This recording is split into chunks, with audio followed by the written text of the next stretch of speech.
Hello, everyone, and welcome back to another episode of Content Warfare TV. This is our second episode in 2 days, and I got to tell you, this was a special episode. I was talking with Christine, one of our guests, Christine DeGraff, about a brand new product they have coming out, something that I am extremely excited about. And I'll tell you, I even let them in on this before we got going. I said, I'm having you guys on because I want to steal your knowledge for an hour so that I can use this tool to grow my own presence online. Like, this is free consulting for me. So, Christine, great to have you. Craig Fifield as well, the co-founders of Circloscope. Guys, thanks for being here. Thanks for having us. We really appreciate it. So today we are not just talking about Circloscope, though. We're going to be talking about one of my personal favorite topics to talk about on this platform, because it's the reason that I spend so much time here, and I think why these guys spend so much time here as well. And that's the engagement, audience building, right? These topics that have been kind of distilled from the larger digital marketing, content marketing, social media marketing topics. We're distilling down into kind of what really works, and it's all around building an audience. So I want to start with Christine. Tell me, like, what does engagement mean to you? What does engagement mean on this platform, and kind of why is it important? Well, I'll tell you, I had a little experience this morning with some what I would consider, waste of time engagement, and I was telling Craig about this.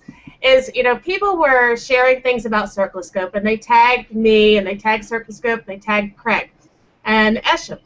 So I went through as me, went through all my notifications, and thanked everybody. Then I went through as Circloscope and thanked everybody. And then I came back to me, and I had all the notifications for Circloscope. And then Craig starts thanking everybody, and I'm getting all the notifications from him, and I'm like, this isn't real engagement here. We're spending all day going back and forth thanking each other and sending notifications. But it can feel like tremendous engagement when you're getting all of these notifications come in. And, one thing when I was first started really getting involved here, I was doing a lot of circle sharing. I was doing a lot of, a post where it'll say, mention all the people that have pretty eyes. And, you can really feel like you're getting a ton of engagement because notifications are going off the hook. But what does that really do for you? If you're here for business, to me, engagement is, building relationships, deepening relationships. It's not, the for fun engagement is fun. It's fun.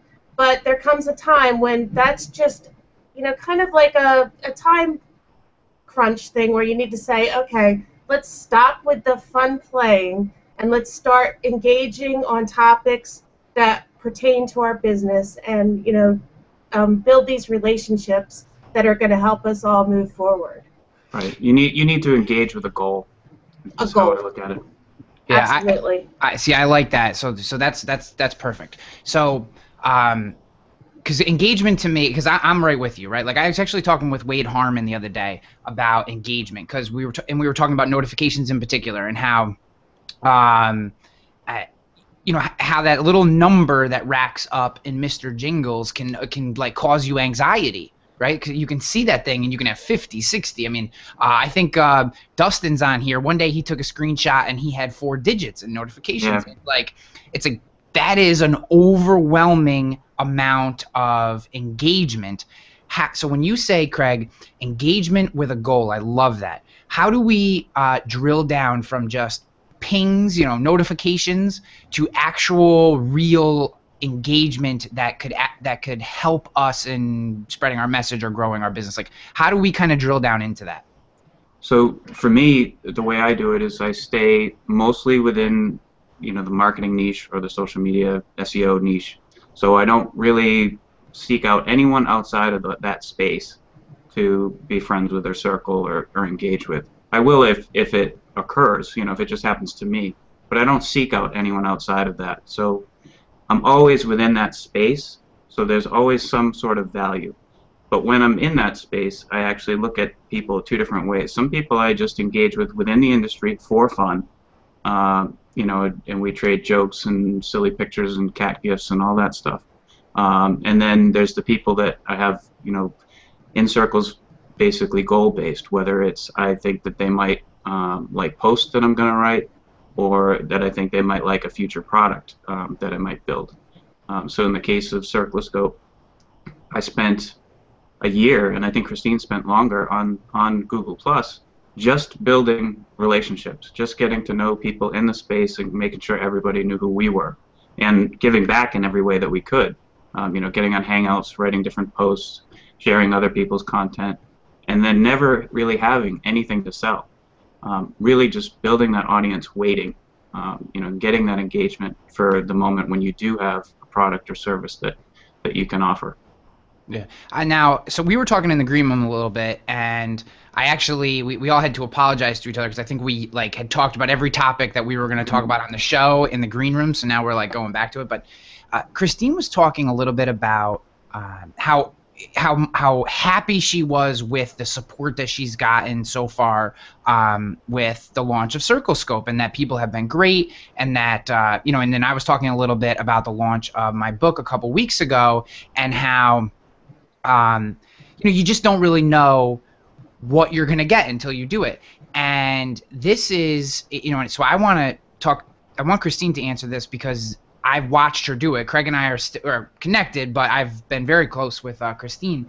And, my opinion has been that she's given so much without asking for anything back for so long that now that it feels like people are more willing to engage and listen to what Circloscope is all about, versus if this was the 17th product that she had asked someone to purchase in the last 2 years. So, Christine, was it, not that you want it to be a tactic, but, in your mind, were you saying, I'm just going to give and give and give, and then with the understanding that someday I would ask, is that the best way to go about this engagement? I definitely think so. I don't really believe in hard selling on social media, and the one thing that I'm really happy that I'm behind Circloscope is I don't feel like it's hard selling because we have a free version. So I can, it's helpful and it's something I'm proud to represent, and I feel like I'm pushing a free product to people. They can upgrade and buy, yes, but it's not like I'm always saying buy this, buy this, buy this. But at the same time, yes, a lot of us are here for business, and we have a product, and there's going to be points where you need to push it out and make some sales. And I think that those, that if you're giving enough value, then you can, ask for sales, and you can pitch your product. If you're here just constantly pitching your product and never giving any value, people are going to just tune you out. I've seen it happen plenty of times. It's the same with link dropping. If you're always saying, go look at my blog, go look at my blog, go look at my blog, and you're never, saying look at their blog, or you're never helping anyone else, at some point people are going to just tune you out. Right. I would say when you're in it for yourself, it becomes really obvious, and over time that reduces trust. Yeah. I think we've been lucky to build a lot of trust early. Yeah, and both your personal brands and the Circloscope brand, I think. So let's talk a little bit about that, because I think this is an interesting topic for people, and something that I know that I struggle with is this engagement and brand building around your business and the personal side. So kind of give us a little rundown of how you've personally worked on building your own brands and engagement, and then talk a little bit about the Circloscope side. Craig, why don't you start there? Well, I think I just did kind of cover how I built my brand. Some of it is, I've been known in the social media marketing space for a long time. So I got started way back in '95. So I've kind of had a leg up in that regard. But on Google Plus, I just spent time, doing the normal things, getting to know the influencers, making sure they know me to some degree. But where my engagement has really taken a big step forward is not focusing on the engagers, but helping others. Looking for the people that maybe are a level or two below me in terms of notoriety or engagement themselves, but have decent content, and trying to lift them up. And in some cases, just being friendly with them. So getting attention from those types of people is a lot easier than trying to be another one of the ones that's going, hey, influencer, me too, I'm here. So that really made a huge difference for me personally. And then when it comes to the brand, I look at it very secondary. I guess sort of like the hard sell, like Christine is saying. I don't like to push the brand really at all. Even for this hangout, I was saying, let's just talk about engagement. Circloscope, is just a side effect of, the audience that we build through our personal brand. I think that's where the real connections are made, is when people can connect with you, and they connect with you by getting to know you and by you providing, information and that they can use. And so long term, that translates to the brand, because they see it in my, lower third, they see it on my profile, and here and there when you have an event like a launch, suddenly they come out in droves to support you, which is great. Yeah, to me, and what I'm hearing you guys say, and something that I know that I believe in, is this idea of giving without expectation of reciprocation, right? Like, you come into a space and it's give as much as you possibly can to a community, so that that community feels like not just that you're this thing that kind of hovers around them, but you're actually part of that community, and people can private message you and ask you a question and not feel like your response is going to be, well, only if you do this for me or only if you do that for me, which is unfortunately something that happens in these spaces, right? And just a couple of those people give the whole process like a bad feel. So we actually have a good question from Sally Sue, and this is directed at Christine, and she asks kind of, she completely agrees with the fact that, we should not be hard selling, that's a complete turnoff. But what exactly, when you say hard selling, what's your definition of hard selling, and kind of what is selling that isn't hard selling, I guess, is a good way to put it. Well, to me, I think it's more about, like over the past year, even before I got involved with Circloscope, one of the things that I was helping people with is engagement, is just learning to use Google Plus more, circle management, things like that. So I think that when you add value, and you if you have a product and you teach people how it can help them, and or if you're teaching them a process and the product happens to be part of it, I think that's more of a soft sale. I think if you're constantly pushing out, buy now, buy today, buy it now, that would be hard selling to me. You're not really offering any, any reasons or any help. You're just trying to squeeze the list dry, so to say. Kind of like for an email marketing campaign, you could burn your list. You could just hammer it so hard until every single person unsubscribes. And, that's a tactic that can really drive you a lot of sales, but, it's not going to, but your list would be gone and you would have to get another one. And I think here on social media, sure, you could hammer those people, and, you hammer it enough, you're going to get sales, but then you're going to need more people to hammer, because, the rest of them are going to go away. Yeah. So this actually takes me to a really good question that came up from Sean here, and the questions and comments that are flying around it right now are amazing. So keep those coming, guys. Sean asks about, do you guys ever see in your own brand building, either for the business or personally, a need to offload kind of some of the engagement to a VA or someone else on your team? And I think it really adds to a larger question, which is, how do you manage voice in a business like this? Like, Craig, your voice might be different than Christine's when talking about the business. So how do you kind of manage that? I see some businesses use a little caret in their name after it, so people actually know who it is. Like, how are you guys doing that now that there's two of you kind of using the same brand? Craig, if you want to start, or go ahead, Christine, that's fine. I started using the caret with my initials afterwards on Circloscope. I actually, with the My Music Hangout, I brought on a couple of others to, help manage the page, like Dennis Deuce, and we each use our initials or something. I would never have anyone speak for me, because I feel like, imagine building a relationship with somebody or trying to build a relationship and then meeting them in real life and they find out that you don't even know who they are. It was your assistant you were building a relationship with and you didn't even know it. To me, when it's your name and your face, you need to be there behind it. But if it's a logo, it's fine to have your initials. And people seem to understand this is a business, and as long as you're not pretending to be somebody else, I think that's where it gets blurry. As long as people are clear that this is a page, and or there's a team behind it.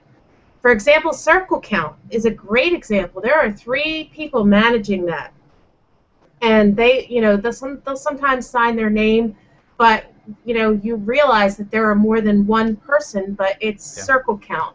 And if one of them went away and brought in someone else, it's still Circle Count. Yeah, that's actually Tia from Unbounce does that, and when she was actually helping out in the comments of our show yesterday with Ollie Gardner.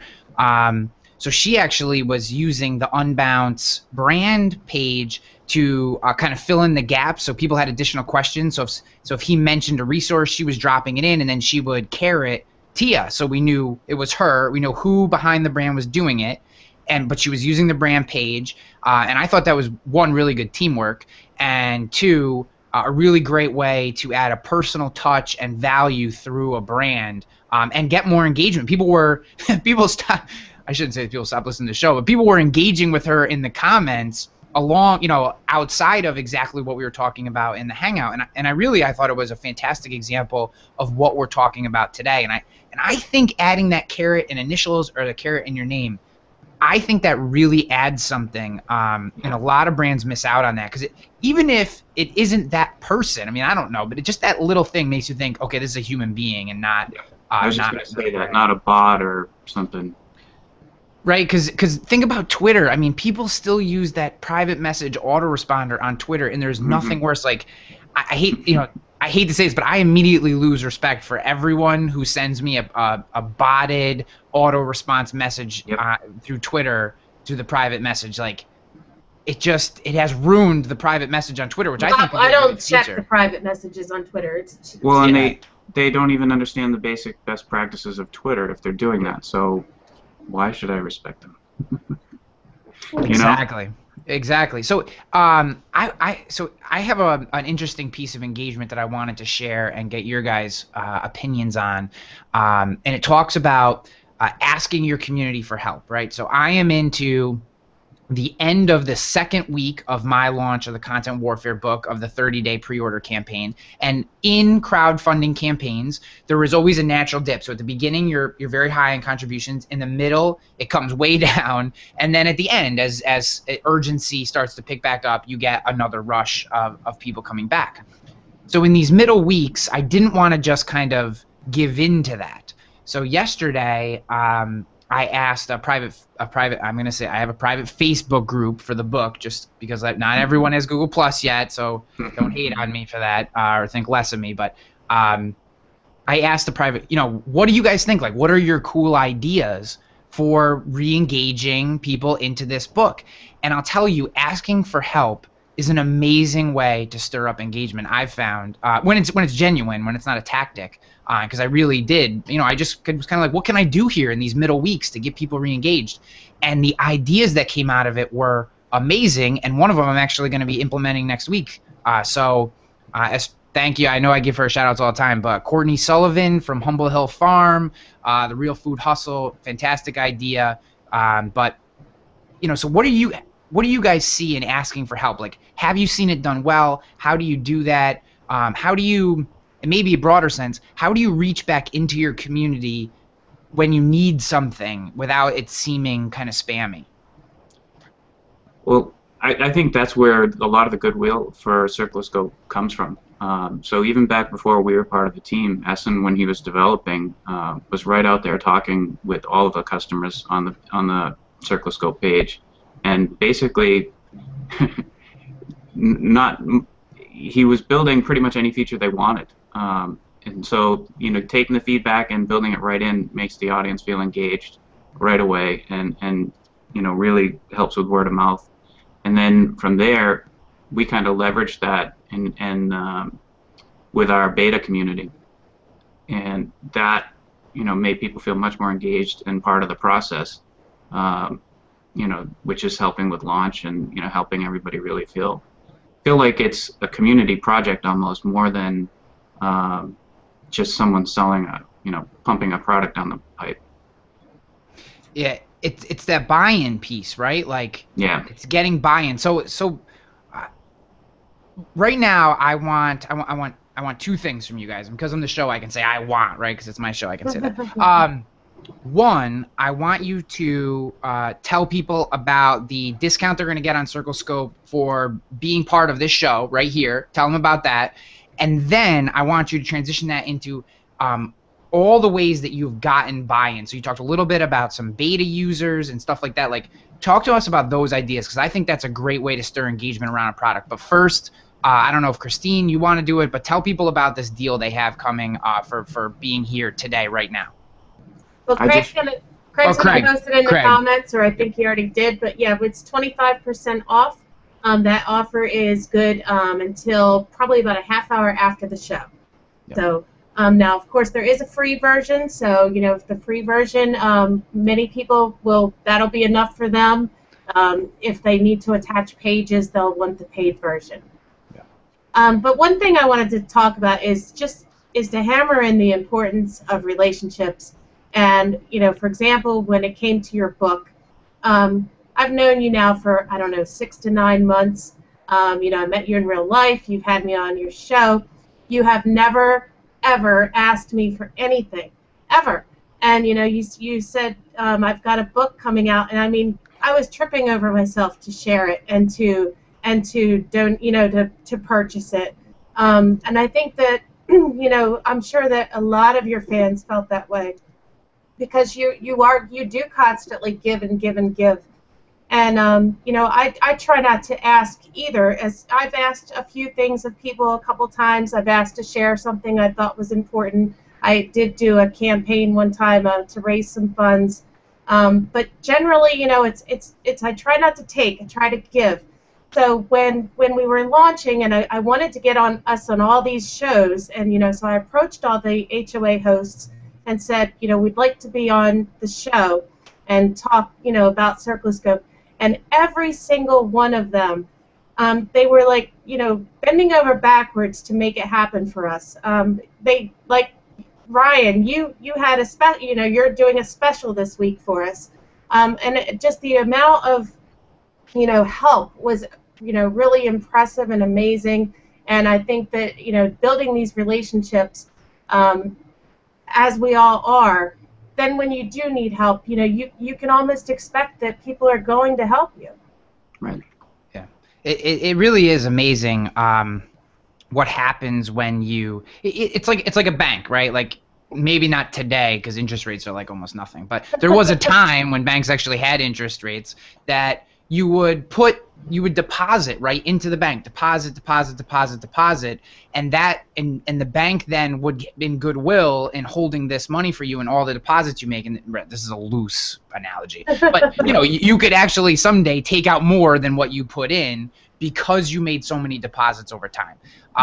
Today you may actually get less. Who knows? But we're not going to go. We're not going to get into finances today. But I truly believe in this mantra, and we have Mark Traphagen and Eric Engie on the show.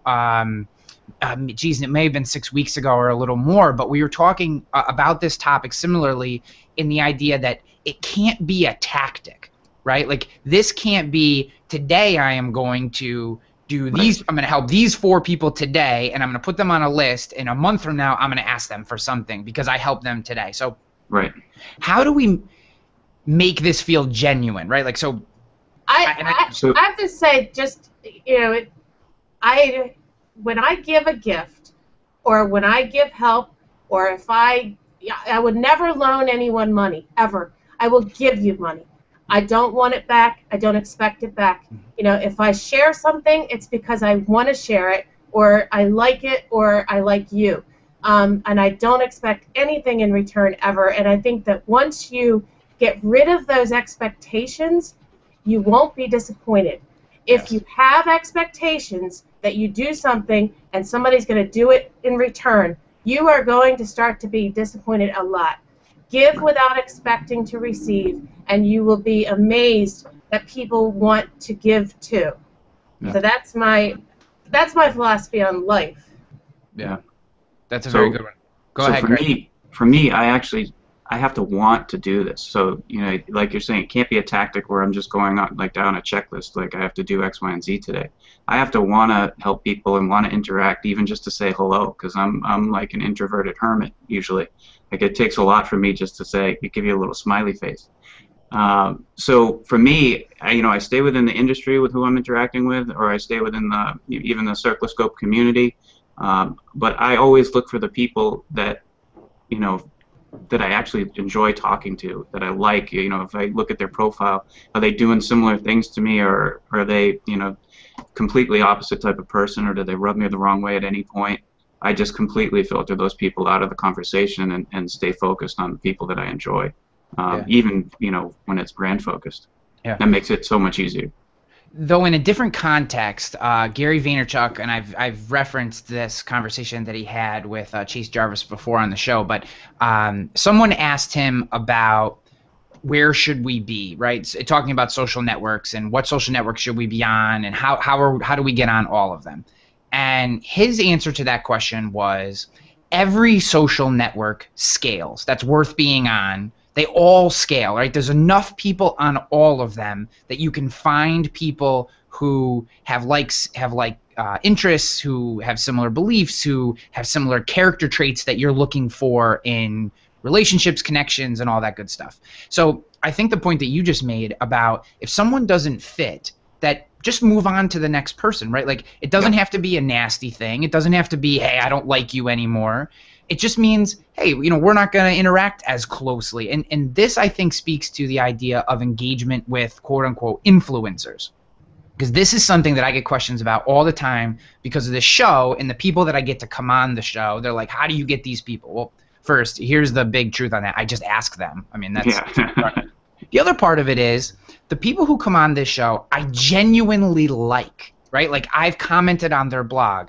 I've reshared their articles. I've listened to 10 of their podcasts. Like, it isn't the engagement thing can't be I want you to do something for me, so I'm going to engage with you a whole bunch for a couple weeks, and then I'm going to ask you for something. That is so easy to spot. And look, as this show has grown, I've had people try to do that to get on this show. It is so easy to spot that it has to be genuine.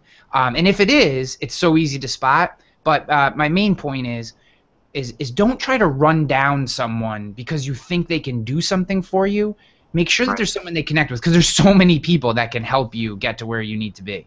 Absolutely. Right?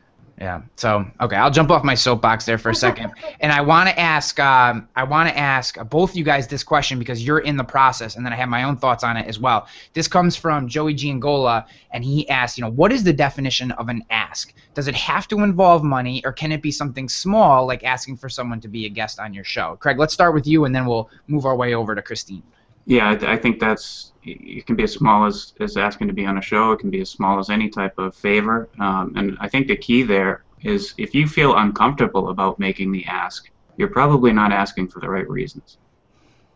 So like your example of having people on the show, you don't want to be thinking, oh, I'd love to have Eric on because it'd be great for my show.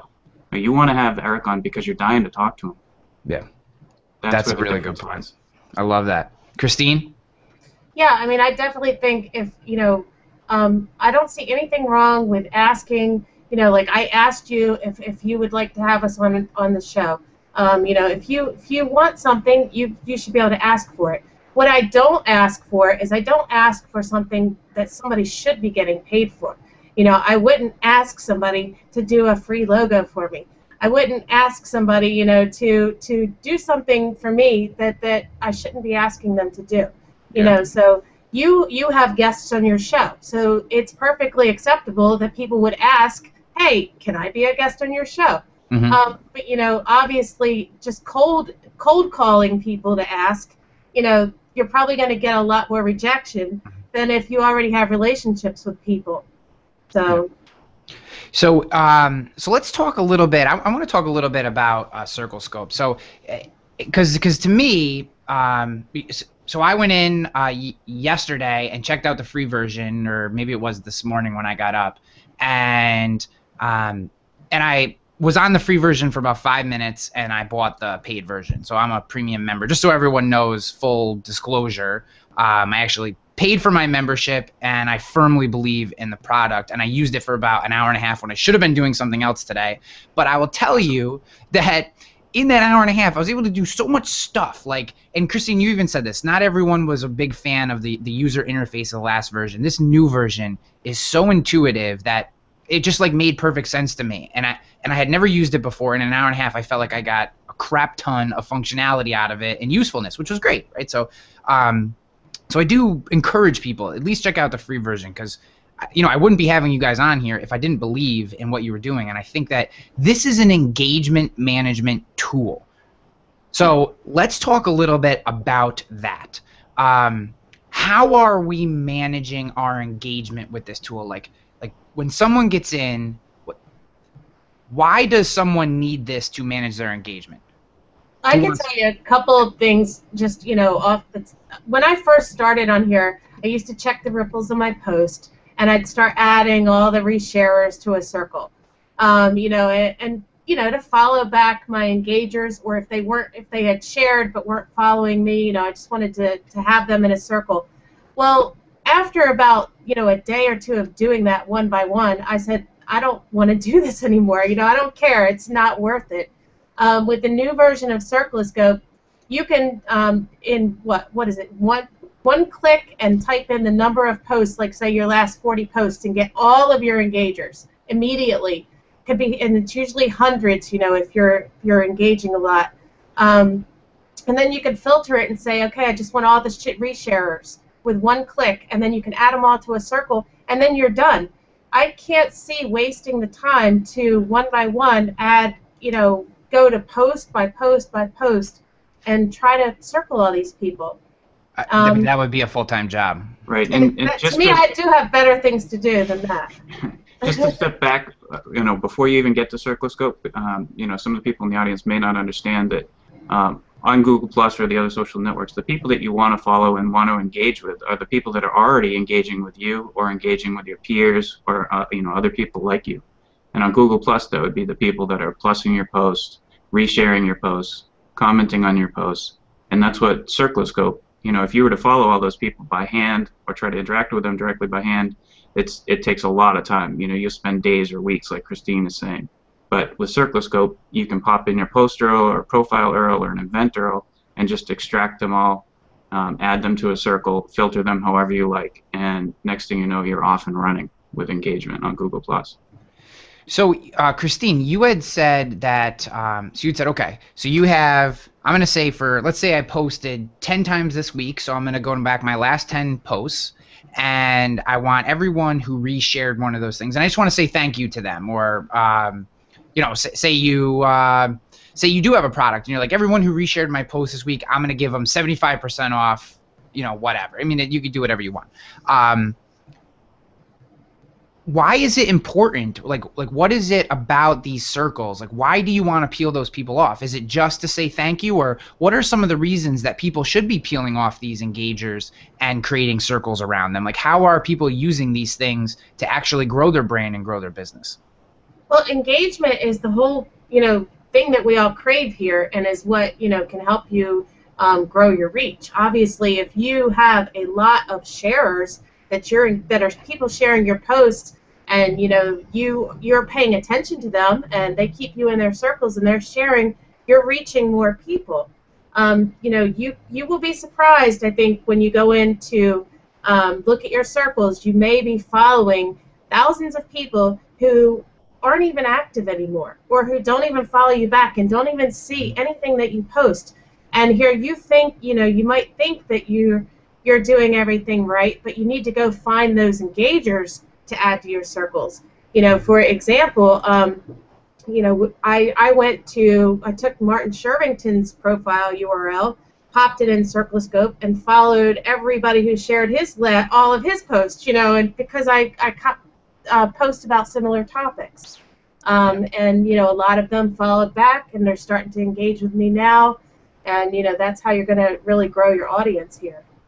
Yeah. I really like that idea. So basically what you're saying is, you're finding people who, so it's, let me capture my thought here. So really what you're doing is finding other communities that already exist. So in your case, you talk about Google Plus a lot. You obviously have a product which helps us run Google Plus better. So Martin Shervington, big influencer on the network, plus your business community. So it makes sense if he has a pre-existing community of people who really enjoy Google Plus and really enjoy the kind of technical how-to aspect of a lot of what he's doing, it would make sense that those people would also be interested in what you have to say, and then possibly a tool that helps them manage what Martin is talking about even better. So what you're telling me is that Circloscope is helping us find communities that already exist around a certain topic and helping them draw into our brand. Not quite. It's helping make the circling easier. Yeah. You still need to go find these people, and that's something you do either by searching on Google Plus, searching hashtags. You might use NodeX, but once you have those URLs, once you know who these people are, it's just so easy to put them in and then filter them and easily create circles out of them. Yeah.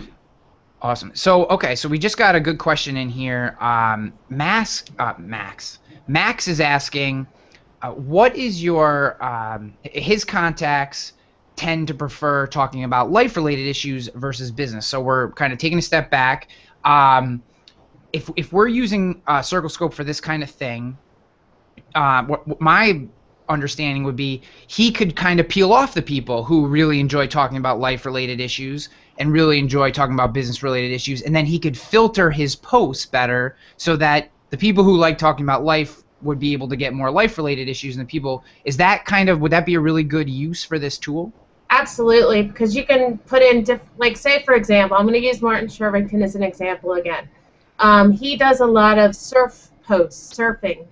Now, what if he wanted to kind of create a little surfing community or just share those posts to one circle that was of surfing fans, for example, he could just grab all the URLs of his posts on surfing, put them all in Circloscope, and in one click build a circle of surfing fans. Yeah. Craig, was that what you would think? Yep. Yeah. So another one of the interesting parts about Circloscope that I liked in particular for people who have Google Hangouts. So I see some of the people who've been commenting on the show that actually have Google Hangouts or at least use them occasionally as a producer, is that around these events, you can peel off people who comment, people who register yes, maybe, and you can start to form circles around that too. Because so I was building a notification list for this show by hand, and I had to just stop. Like I literally couldn't do it anymore. And another part of it was there were people who would come to one show but then wouldn't come back. So I don't necessarily want to keep notifying them because really maybe they just had interest in one particular topic and not another topic. So. Right. Explain some of the features, and maybe, Craig, this is a good question for you. Explain some of the features around Hangouts and how people can use this to help grow an audience around a Google Hangout. Well, the most common way it's used for events, and it was one of the first features we added to the new version, was the ability to, you put in the event URL, so like from today's event, you could put in the event URL and extract all of the people that commented. So those are the people that were actually engaging with the event today, and then send out a thank you message to that circle, just saying, hey, thanks for stopping by, I appreciate it, and whatever other thing you might want to say. And then you can also, actually, and Christine would know a little bit better about this, is how you were talking about with Lainey the other day, Christine, about how you move around your yeses and nos and find out who's going to what event and not the other one. Yeah, and definitely, you can find out everyone who said no. So. If people said no, you may want to send them a private message and you send that circle and say, would you, let me know, I'm taking you off the list of invites, and, if you still want to be on it, let me know. because we're all getting so many invites to events and communities. I mean, the more that you can not be a part of that wave of spam, and I know I've been a part of it lately, I think, but the more you can not be a part of it, the better for your brand, obviously. So yes, the HOA hosts were talking about various tactics to take those no's and filter them out. I've actually been creating a circle on TNT Bootcamp for every episode, and I had a main circle of about 1,000 people I was inviting that I had combined over 6 episodes. And then the past 5, I've created a circle for every show. And I compared those circles to the main circle and found out that over 500, or like 400 or 500 people hadn't been to the past 5 shows that I've sent them invites to. Mm-hmm. So I'm going to either remove all of them or send them a message, because why continue to invite people that are no longer interested? I think people get invitation overload too, right? Yes. Like they just, because I've seen the same thing. Like one of the things that I found very interesting about this show was when I first started doing the Hangouts, I was getting 150 to 175 yeses. Now we get about 95 to maybe 100 yeses, but the actual live audience numbers have been relatively the same through the whole thing. So I think people like get, notification overload and just stop. And it's kind of a two-way street. They may want to come to a particular show, but they don't want to be notified of every show. So what I'm thinking about here as a Hangout producer, and obviously I take this show very seriously. So is, can I start to put people into notification circles around certain veins of information for the show? So if I have someone that's like really technical yesterday, like Ollie Gardner for Unbounce, was really technical landing page, WordPress, marketing type stuff, that would be, there are other shows that we have like that, and that would be one topic. When they're more high-end personal development stuff, then that would be another one. And now you're only inviting people to the topics that they've expressed interest in, and not every show. And I think that just makes your overall product that you're providing feel better. It's going to increase your conversion rate and increase your engagement rate, because the whole thing is targeting, targeting your audience more. That's where the engagement's coming from. Yeah. And you provide your audience with a better product, right? So, I mean, that's the whole idea behind circles, if I'm not mistaken, and none of us do this completely correctly, but is to be very targeted with your messages to groups of people who would be interested in those topics, right? I mean, that seems to be the overall, really what you should be doing with circles, is targeting people for the things that they're interested in. Yep. Yeah. Cool. I think Jimmy Landley had a really good comment here from something we were talking about before. When you ask for something, it should be mutually beneficial, not one-sided, which is a perfect example of this show, right? Like, I get great content from my show, get to provide the audience with a wonderful topic, expose them to a new product. You guys get access to the audience to talk about your product. So I think that's a perfect example. Craig, I've had both Denver and Peter Lund have both asked for either video walkthroughs or any type of video resources around around the product in general. If you can share some links in the comments to get them to those resources, that would be great. That way people can start to check out any how-tos that you guys have, or just any type of resources for people, because we've gotten more than I put Denver's up, but there's been quite a few. I'll put it in the comments, but they can also just go to circloscope.com/YouTube. Okay, great, cool. So, yeah, go ahead. I just thought of, I totally forgot about this because I don't blog much, but I have a pretty cool example of using Circloscope for bloggers. Love it. So what I did, I knew I was going to be writing a post or a couple posts about Google authorship. So the first thing I did is I went around and read a few of the posts that were out on Google Plus and shared a couple of the good ones. And what that does is, obviously I want to promote Google authorship because I was going to write about it as well. But that got them onto my profile. So if people come to my profile, they're going to see a few Google authorship posts. Then I went and identified every popular Google Plus post about authorship and put those into Circloscope and built a circle. I extracted all the commenters, the plus ones, the shares, and I ended up with a circle I think it was close to 1,000 people that had engaged with other Google authorship posts on Google+. And so then over the next like 2 weeks, I spent most of my time focusing on that circle and engaging. Well, actually, I skipped a step. So when you add them to the circle, this Google authorship circle, those 800 to 1,000 people all get notified that Craig just added them to a circle. So then some will just follow you right back. Others will go look at your profile and they're like, oh, this guy talks about authorship too. So then they'll follow me that way. And then over the next 2 weeks, I spent a lot of time just focusing on interacting with the people in that circle. So I didn't really do much else on Google Plus at all. And then when I finally wrote my post and shared it, it ended up getting 2,100 Google Pluses and took down the G Plus Geek site that I wrote it for. Awesome. All from that, and it was really mostly thanks to, the post was good, I hope, but it was mostly thanks to that engagement that Circloscope enabled me to do. That's amazing. I mean, that right there, someone bottle that up. Like that that process that you just talked about needs to turn into a post, because that was absolutely fantastic.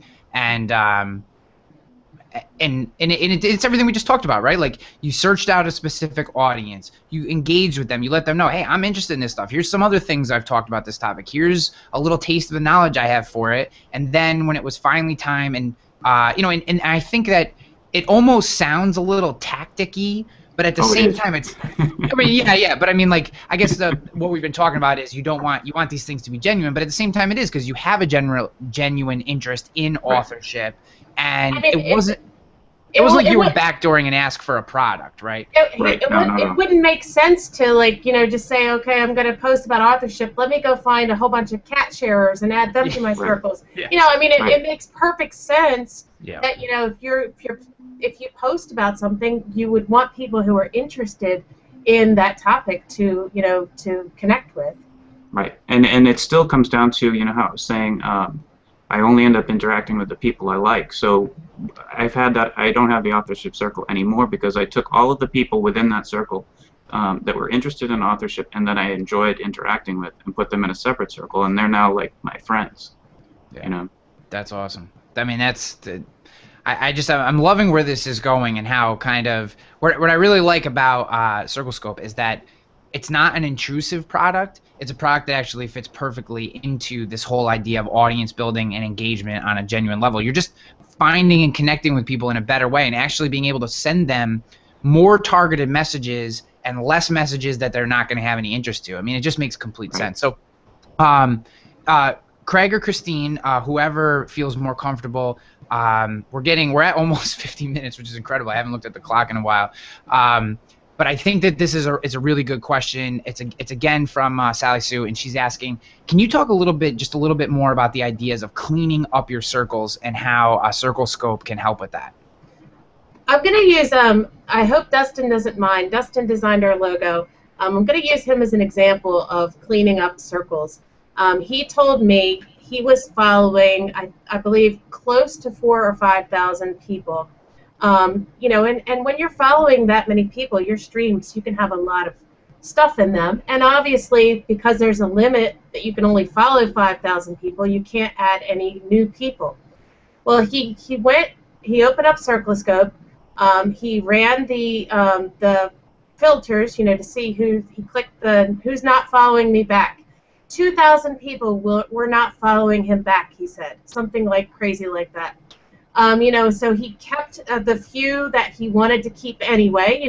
Obviously some people, whether they're following you or not, I follow several influencers. They don't follow me back, but I want to keep them and read their content.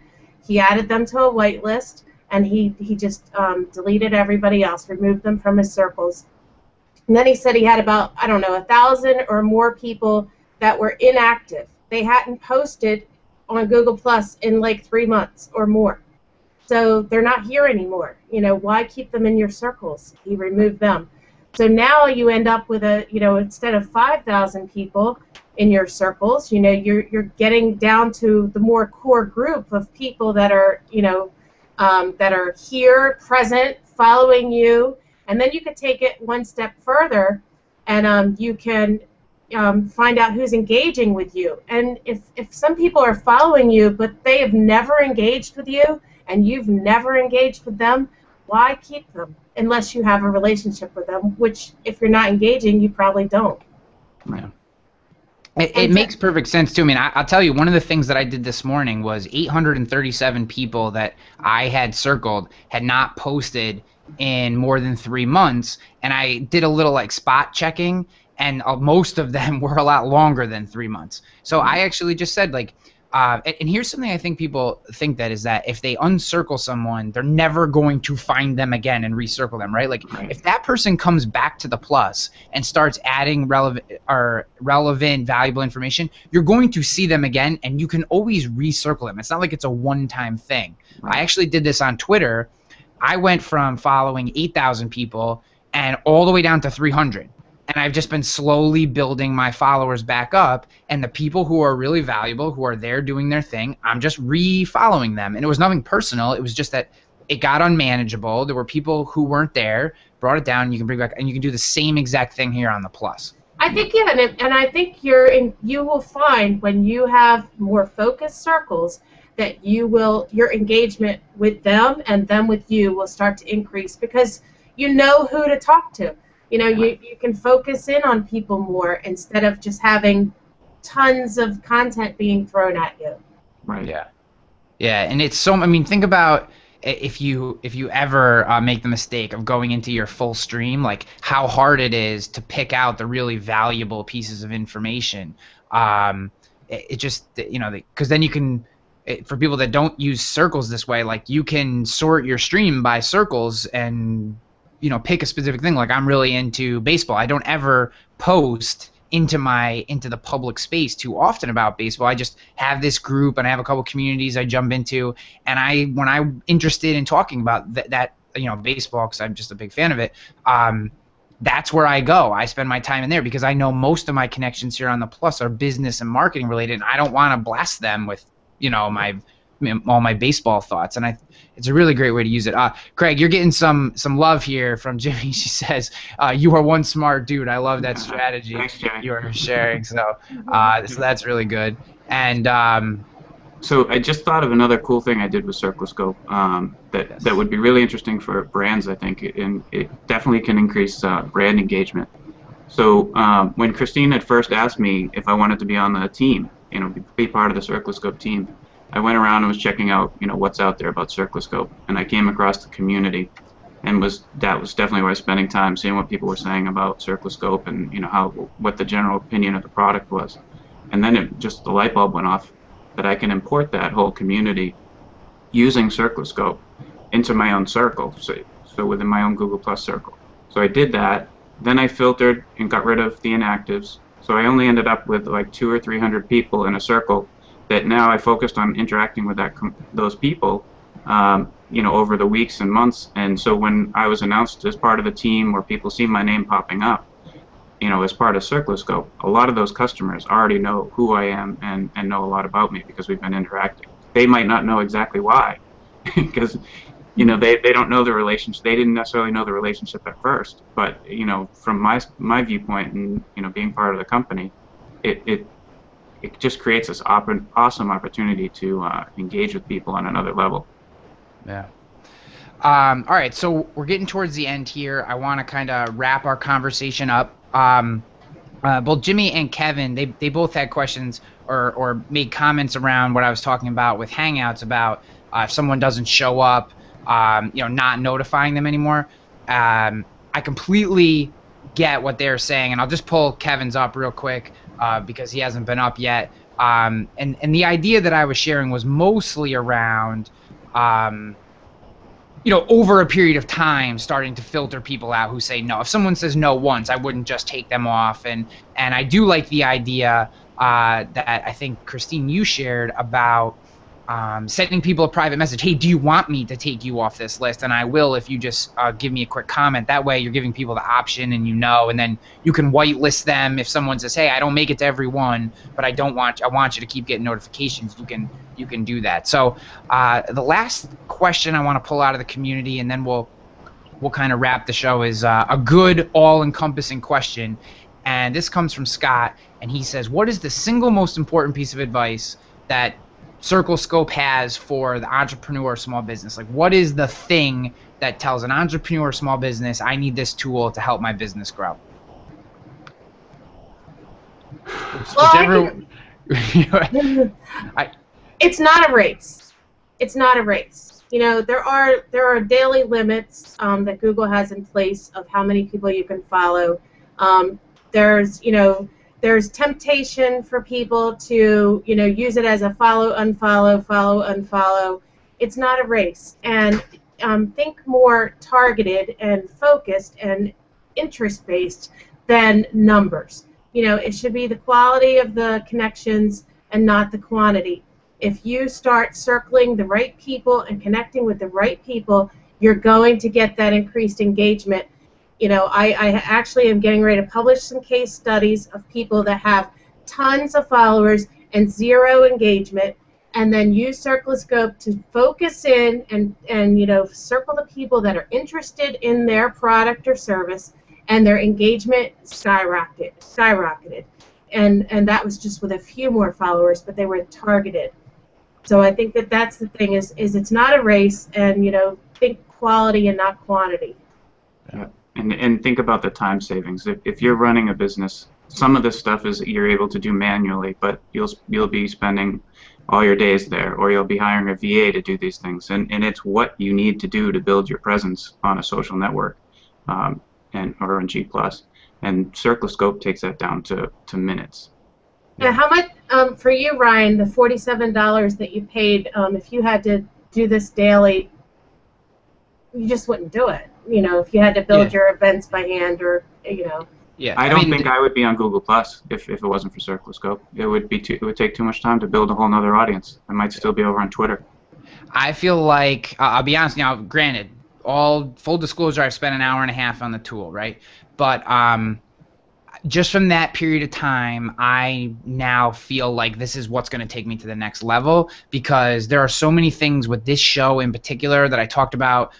Being more targeted with who we go after, as far as bringing in guests, making sure that audience members are only getting notified about the shows that they're really interested in, and just making this product, the content warfare product, better for the audience that comes here. Just that piece alone, not even the business that, a Hanley Media Lab, which is launching in July, or any of the other things, the little projects that I have going on in this space. Just for this show alone, it's a no-brainer. It's $47. It's crazy. To me, it seems like you guys are underpricing it. So I'm just going to throw that out there. So get it before this thing goes high, because it may not always be for you. But I do firmly believe that. So, guys, I want to thank you for coming on. This has been absolutely amazing. I liked how we were able to talk about this product, not necessarily in a salesy way, but in a way that really kind of showed people how a tool can mix into their use of a platform. So you can use think about the way we talked about Circloscope and how it integrates with your work here in regards to other tools as well on other platforms. Like really drill into how that tool fits your work process when determining if you should use it. 25% discount. The link is going to be up for another half hour. You can get that 25%. If you miss that half hour, go to ryanhanley.com/show86, ryanhanley.com/show86. This is the 86th episode, and there'll be links to Circloscope, where you can sign up for your free trial or get your premium version, whatever you decide. But highly recommend. Christine, Craig, thanks for coming on, guys. This has been fantastic. Thanks you for so having much. us. It's a good time. All right, guys, we're out.